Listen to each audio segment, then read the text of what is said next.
Salut, c'est déjà le podcast XTEM Live numéro 9 et aujourd'hui on part en Russie avec Jessie. Gaz. Je roule à moto.com. La moto dans tous ses états. On remarque vite les gens qui respectent l'étiquette du voyage, le bon goût, la modestie, le voyage comme apprentissage et non comme faire valoir. Jessie Legros est un Rennais qui n'a pas encore 30 ans, mais a déjà vu du pays à moto. Dans ce podcast, il vous liste les choses à faire et ne pas faire, en particulier si vous allez comme lui en Russie. Il vous parlera de la réputation des Français à l'étranger, de la meilleure cuisine selon lui en Europe. Alors laissons-le se présenter parce qu'au fond, on n'est jamais mieux servi que par soi-même.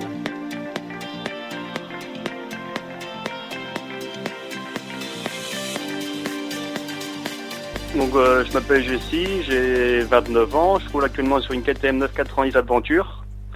Et en voyage, j'ai commencé doucement avec une moto qui n'est pas vraiment adaptée à la base. Donc j'ai commencé avec un R1 avec lequel j'ai fait le tour de Bretagne en plein hiver entre Noël et le 1er de l'an. Après j'ai attaqué un séjour en Auvergne, la Corse. Donc là la Corse, ça commence à devenir plus sérieux parce qu'on a passé 2 semaines en moto. Donc avec le R1 pour faire le tour de Corse, c'est pas vraiment la moto adaptée. Ouais. Surtout quand j'ai attaqué le désert des Agriates. Donc là où j'ai croisé que des 4x4, des gens en BMW GS ou en KTM Adventure. Et c'est vrai que quand on s'attaque en sportive à quelques pistes, c'est un peu moins drôle. Bon, finalement ça l'a fait. Après j'ai attaqué la Sardaigne où j'ai fait aussi d'une depuis 6-9. Donc c'est quelques pistes, des pistes roulantes mais avec du sable. Donc avec le R1 c'était toujours un peu moins drôle. Et en 2014, là, par contre, j'ai attaqué un voyage un peu plus important où on est parti avec un ami faire le tour de l'Europe dans sa grande globalité. On est monté par l'Allemagne, la Norvège, on est descendu par la Finlande, la Russie, l'Ukraine avec laquelle la Russie la guerre, et l'Ukraine était en guerre à ce moment-là. Donc et après on est redescendu par la Roumanie, la Bulgarie, la Turquie et puis on est revenu par toute la mer Méditerranée. Alors Jessie, tu es jeune, hein, tu as 29 ans.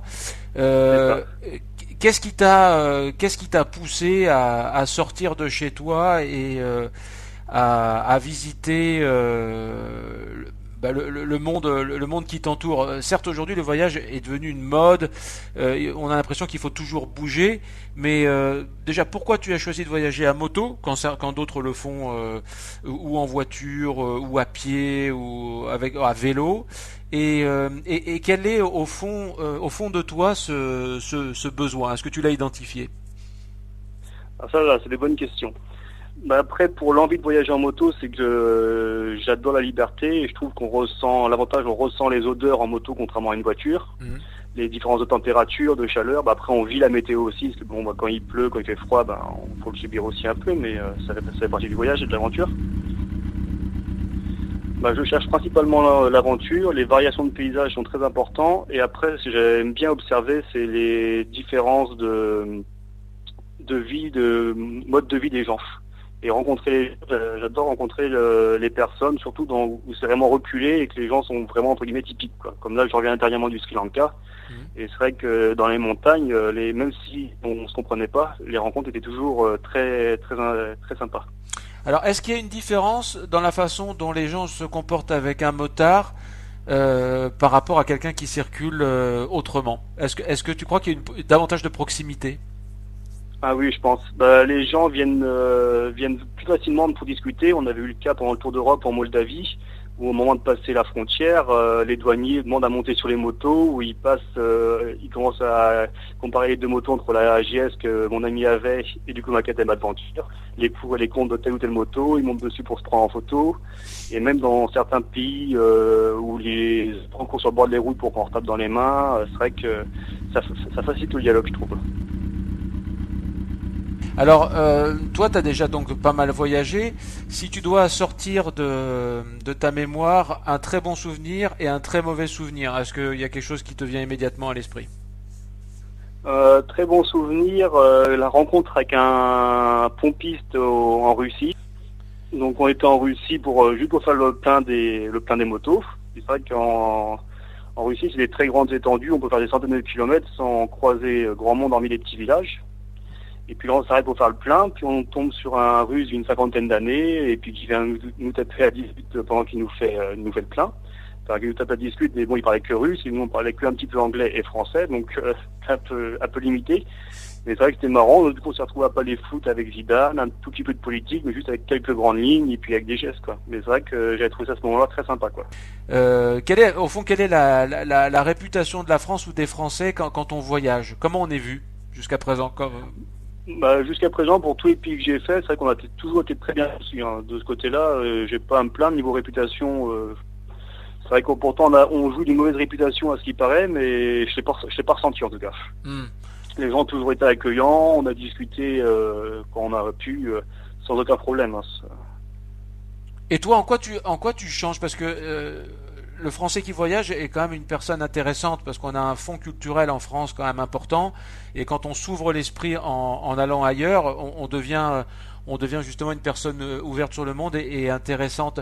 Toi, en quoi le voyage jusqu'à présent t'a changé? Ta métamorphose est toujours en cours, hein, parce que tu n'as que 29 ans, mais le Jesse d'il y a 10 ans et le Jesse d'aujourd'hui, en quoi ils sont différents? Bah, je pense qu'on devient, enfin, pour mon cas, plus ouvert et comment dire, plus, je cherche le mot, plus compréhensif envers les gens, qu'en voyant de ce qu'ils vivent, leur fonctionnement aussi, parce que c'est vrai que c'est pas toujours pareil au niveau des cultures, il y a quand même des sacrées différences. Donc c'est vrai que ça aide à comprendre pas mal de choses aussi qui se passent en France, quoi.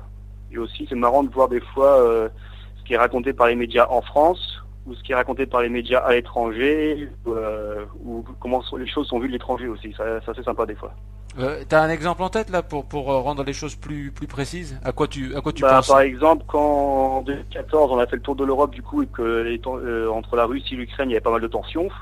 Avant qu'on rentre en Russie et qu'on rentre en Ukraine, on recevait pas mal de messages d'amis qui nous disaient faites attention, c'est la guerre et tout ça. Et pareil, on a rencontré des gens en Russie qui nous disaient n'allez pas en Ukraine, les enfants meurent, ils tuent tout le monde. Et finalement, une fois qu'on a passé la frontière, bon, bah, on s'est rendu compte d'une baisse du niveau de vie qui était quand même assez impressionnante entre la Russie et l'Ukraine. Mais hormis quelques barrages et quelques chars, en tout cas dans le coin où on était, il n'y avait pas de problème, quoi. C'était plus à l'est. C'est un grand classique du voyage, effectivement. À chaque fois qu'on arrive à une frontière, on nous présente le voisin comme un monstre, et puis finalement, on se rend compte qu'il n'en est rien. En Russie, quand on arrive à Saint-Pétersbourg, c'est vrai que ça roule, c'est très particulier, hein, ça est en pleine ville, dans les grands axes, il y en a qui roulent jusqu'à 150. Donc c'est comme si on roulait à 150 à Paris, mais sur les Champs-Élysées. Oui.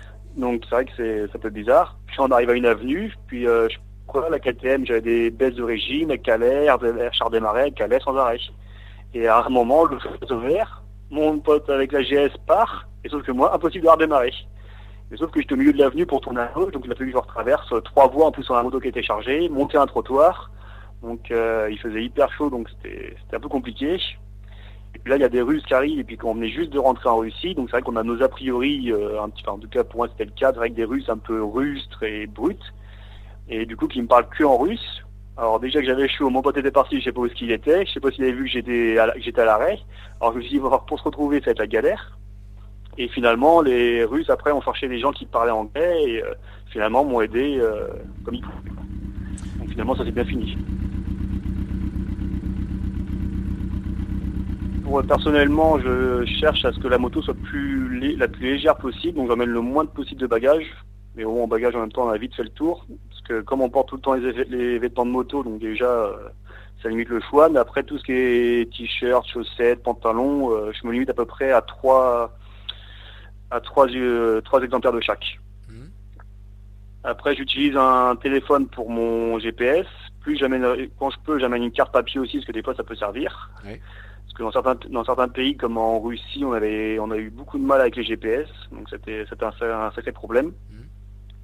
Pour tout ce qui est outils pour la moto, ça dépend des pays. Par exemple, quand on a fait le tour d'Europe, j'avais amené la Total avec compresseur, rustine, des montes pneus. J'avais même emmené un petit fer à souder qui m'a servi d'ailleurs pour ressouder un petit peu de fil électrique. Et par contre, là, dernièrement, pour le Sri Lanka, j'ai rien emmené hormis une pince multifonction histoire de démonter la moto. Mais comme on est dans les pays qui sont quand même plus peuplés et qui se débrouillent quand même bien avec presque rien, je me suis pas inquiété là-dessus si je tombais en panne. Je me suis bien toujours trouver quelqu'un pour me donner, on trouvera une solution. Comment t'as amené ta moto au Sri Lanka? Ah là, cette fois, je l'ai pas amené parce que je vais en amener directement louer une. Parce qu'entre tout ce qui est Ok. papier pour Ouais. la douane, les assurances et tout ça, pour 3 semaines, j'ai pas voulu m'embêter cette fois. C'est compréhensible. Tu as encore d'autres choses sur ta liste?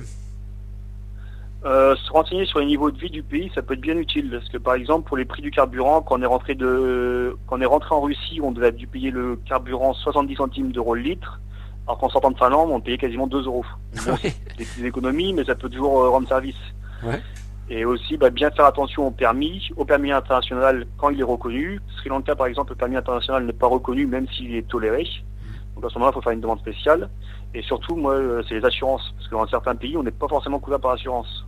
Et des fois aussi, ça peut être très utile d'avoir 2 cartes bancaires, une Visa par exemple et une Mastercard. Parce qu'en Russie, on a eu le problème avec les péages. C'est que mon ami avait une carte bancaire, moi j'en avais 2, et sur la sienne ne passait pas. Moi sur les 2, j'en avais qu'une qui passait. Et du coup, au péage, pour payer par carte, il n'y avait qu'une carte qui passait. Et en plus, finalement, on pouvait la passer qu'une fois au même péage. Donc du coup, j'étais obligé de marcher arrière pour changer de fil. Ouf. Ah oui, c'est Donc, une c'est bonne vrai chose que- à savoir, ça, ouais. Des fois, c'est vrai que c'est le truc con, mais ça peut rendre service. Mais alors, toi, tu es quel type de voyageur? Tu es le voyageur qui dort à l'hôtel ou le voyageur qui dort sous une tente?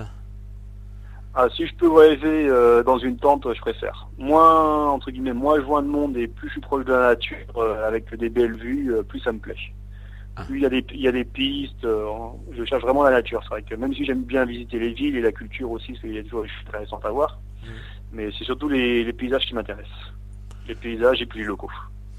Au niveau gastronomique, qu'est-ce qui t'a laissé un bon souvenir?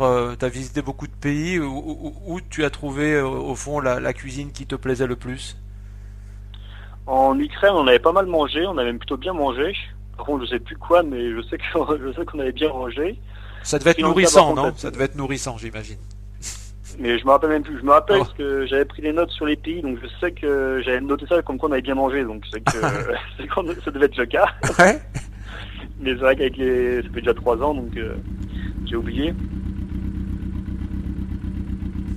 Est-ce que tu as des projets pour... j'imagine que oui, bien sûr. Pour les mois ou les années qui viennent? C'est quand le prochain départ? Donc là, ça va attendre parce que je viens de faire un achat immobilier, donc ça devient un peu plus compliqué actuellement. Ah, Mais sinon, pour cette année, dans l'idéal, j'aimerais, de toute façon, logiquement, je fais le Jura, donc en France, mais j'aimerais bien aller me faire un trip en Afrique du Nord, et peut-être l'année prochaine, soit faire le Canada ou un pays d'Amérique du Sud, Pérou, Argentine, à voir, mais bon, un peu partout, quoi. Du moment que je voyage, moi, je suis content. un grand merci à Jessie Lecros pour son témoignage. Merci à vous d'avoir écouté ce podcast. Vous pouvez le recevoir directement chaque semaine en vous abonnant à notre chaîne YouTube. À bientôt.